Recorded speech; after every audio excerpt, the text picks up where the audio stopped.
Friday, habang naglalabas siya dyan mamaya, nagluluto ako ng merienda, tapos naglilinis ako. Yan, ganyan yung mga mami, kailangan multitasking para makatapos. Yan, na-set up ko na yung water ng washing machine, pero hindi ko muna nilalagay. 1 hour ko muna ibababad yung damit sa Ariel at saka sa vinegar, mga 1 hour yan. Kasi ito muna kami nag-set up ng laundry namin sa may CR ni Daddy. Maluwag naman ito, 4 square meter ito. Nahinog na yung mga saging natin, halos lahat ganyan na yung itsura nila. So I need to cook them. Gawa ako maruya using this all-purpose flour tsaka yung pancake mix.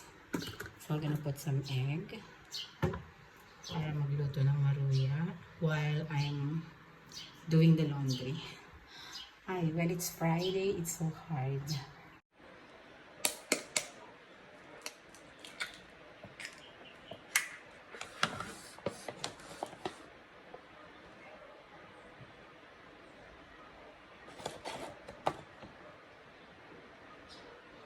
Konti lang.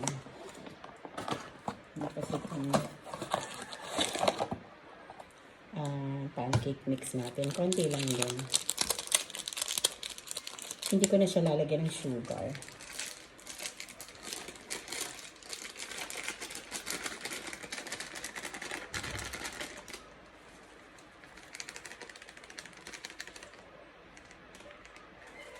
So, yan. And this is now the consistency that we are looking for. The batter should not be too thick. Mga ganyan lang. Tama lang na ma-fried siya. Natin itong avocado oil. Mas mabango.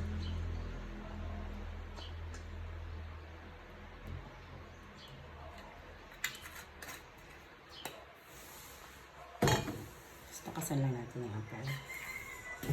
Ito yung niya. Para hindi masayang kasi ang dami nung nahihinog na yung mga saging. So, kailangan nating i-process siya. So, ganyan. This is how I cook.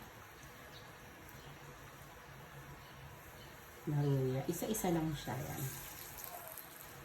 Kasi, nahihirapan akong itaob siya, yung i-flip na ganun pagka yung ano-ano sila, kumpul-kumpul sila.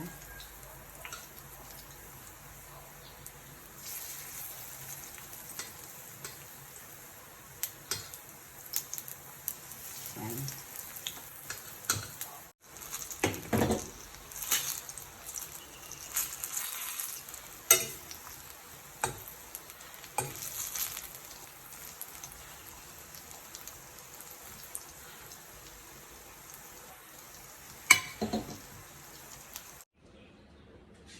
Ayan, nakahangin na ako. Tapos na ako maglaba. So,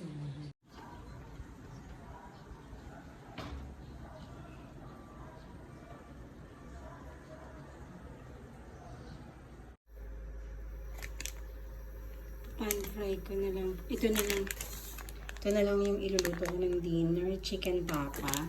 Papan-fry ko na lang siya para mabilis. Kasi nakakapagod. Tapos,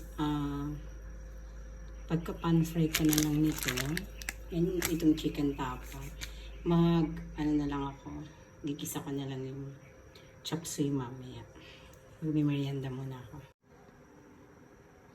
Very convenient kasi yung mga ganitong marinated na chicken na sa Magnolia Chicken Station.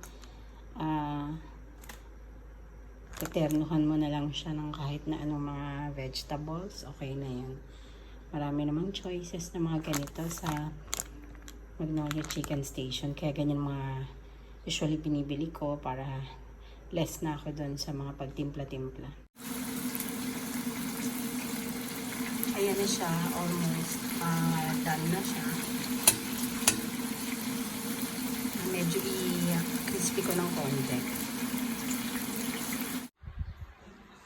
kakainin natin yan mamaya. Mas masarap kainin yung ganito na maniba lang siya. Hindi siya yung talagang hinog, matigas pa. Pero yung loob niya kulay yellow na yan. Pero matigas pa siya. Masarap siya.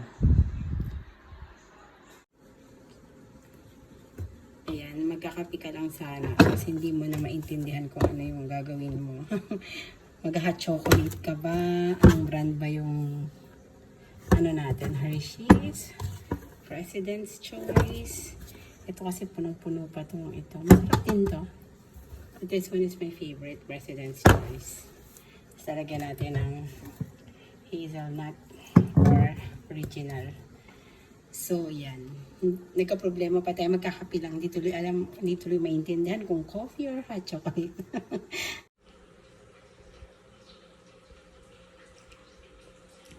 Tapos, merienda tayo ng hot chocolate. So, tinimpla ka pa rin, President's Choice.